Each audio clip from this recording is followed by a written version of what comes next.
It was a cold Tuesday, the kind where the air feels like it cuts through your skin, and the silence of the house wrapped around me with an almost comforting calm. The kettle on the stove released slow puffs of steam, and I stood by the kitchen window, lost in thoughts about bills, about loneliness, about a life that felt stuck. The water started to boil, pulling me back to reality. That's when I heard the knocks at the door. 3 knocks. Sharp, strong, different. It wasn't the sound of neighbors coming by to borrow eggs or kids asking to play in the backyard. There was urgency in it, something that made me shiver. If I had paid closer attention to how my body reacted at that moment, maybe I would have closed the door and pretended not to hear. But I didn't. I opened the door, and there he was, Father Marcos, wearing his impeccable black cassock, clean-shaven face, and that look that had already made me uncomfortable during previous encounters at the parish, but which I had always forced myself to ignore, like someone who avoids looking into the darkness for fear of imagining monsters. "Good afternoon, Mrs. Helena. How are you?" he said, with a gentle smile that sent a chill down my spine. His voice was too calm, too sweet, for someone meant to represent the seriousness of faith. "Good afternoon, Father. I'm fine, thank you. And you?"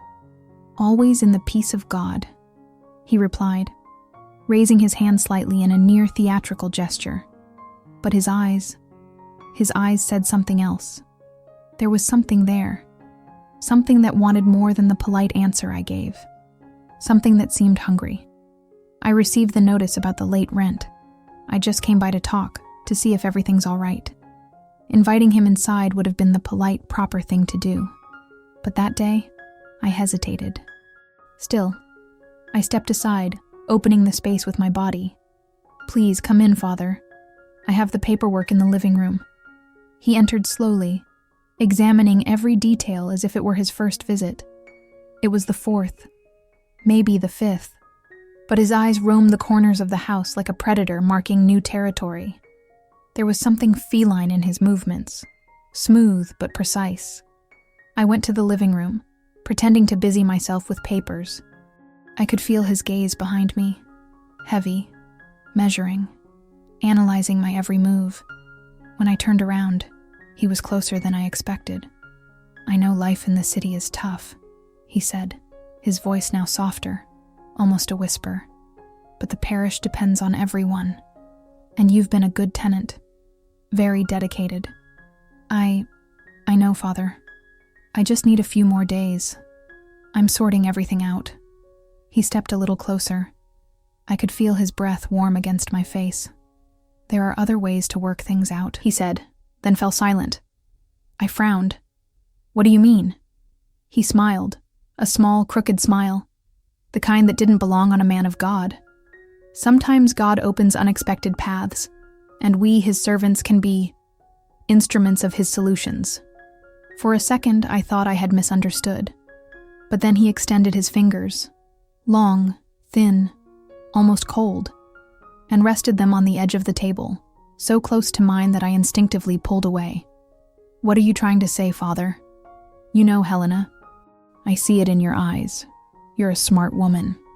Sweat trickled down my neck. The room felt smaller, the air denser.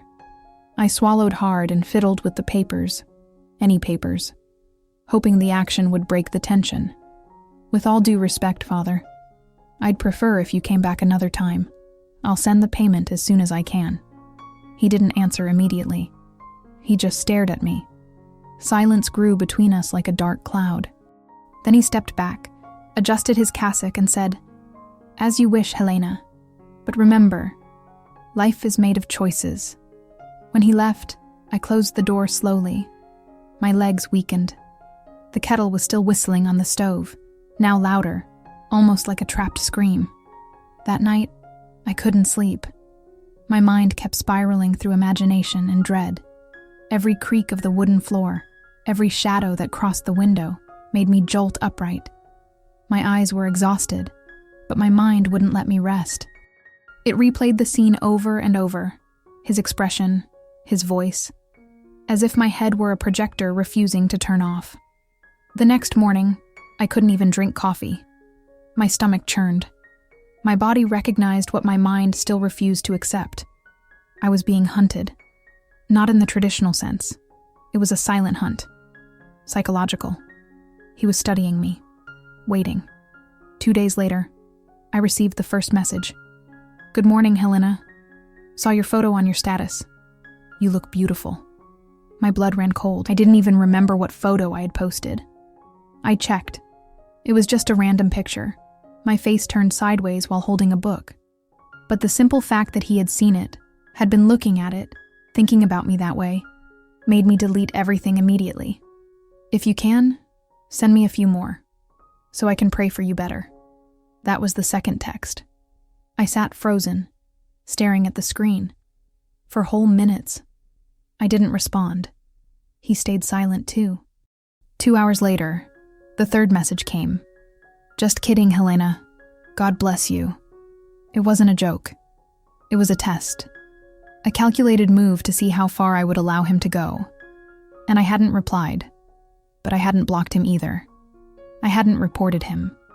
Because part of me was still trapped in fear. In debt. In the idea that maybe, somehow, I was to blame for all of this. That I must have done something wrong without realizing it. That's how guilt starts to grow inside us, when the aggressor makes you question your own sanity. That night, I dreamed about him. We were in the kitchen, like the first time, but there was blood on the floor. My hands were red, and he smiled as if he was proud.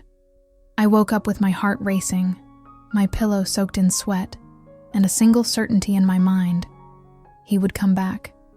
And he did. On Friday.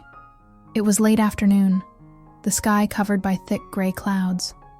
The kind of light that makes everything look a little more sinister. The knocks on the door came with the same force as the first time. But this time, there was no pretense. No sweet, "good afternoon," or gentle smiles. He entered as if he already considered himself part of the house. "I came to settle our situation," he said bluntly. "I understand now that this won't be settled with invoices and promises." I closed the door slowly, hesitating. "Father, I still haven't been able to—" "It's not about that anymore, Helena," he interrupted. "Not anymore." His eyes locked onto mine, hard, intense, as if he could see right through me. I could feel that he had studied every one of my reactions, every boundary, and now he was ready to cross them. "You feel it, don't you?" he whispered, stepping closer. "This magnetism, this tension." I stepped back. "I don't know what you're talking about." He smiled, a smile that didn't belong to any faith. "Of course you do." That phrase hit me like an icy knife, because deep down, some dark part of me knew. Not because I wanted it, but because fear teaches us to anticipate movements, to foresee pain, and that part already knew where all of this was heading. "I see you, Helena. I see who you are behind these walls, and I can help. I can free you from all this burden. You just have to trust me." Trust. The word echoed in my mind like a distorted spell. He moved closer. I could smell him. Incense, sweat, and something bitter, like old wine. We were so close that my hands trembled, but my body stayed frozen, as if tied by invisible chains. "Father, please," I murmured. He reached out, touching my face with the tip of his fingers. Cold, controlling, like a sculptor examining the stone before carving. "You're lost, Helena, but I can be your salvation. Trust me." Words wouldn't come out anymore. Silent tears streamed down my face, without sobs, just falling. Without sound. My breath was caught in my throat. And still, I stood, until he stepped back, just one step, and whispered, "I'll be back. Think about it." He left through the back door, like a thief, but wanting something he was clearly determined to have. And for the first time in a long while, I locked every lock in the house. But it was already too late. I knew I was part of a game now, a game where I was the piece, and he was the player. It was late afternoon when the light began to fade through the cracks of the window. The sky was thick with heavy clouds, and the wind blew with a cold melody, rattling the windows like impatient fingers. I already knew he would come, not because of intuition, but because the body anticipates what the mind refuses to accept. The knocks came at 5:14 p.m. 3 knocks, rhythmic, surgical. I didn't move right away. I remained seated on the couch, my trembling hands clutching a pillow against my chest. My breathing was short, my eyes fixed on the wooden door, as if it would open on its own. But it didn't, because I opened it. When my hands touched the doorknob, they were cold, damp. Sweat dripped from my palms, and with every movement, it felt like something was clawing inside me. An invisible presence squeezed my chest. Still, I turned the key, and there he was, Father Marcos. No cassock this time. A tight black shirt buttoned all the way to the collar, as if he still wanted to maintain a veneer of holiness. But his look, that look, there was no more doubt.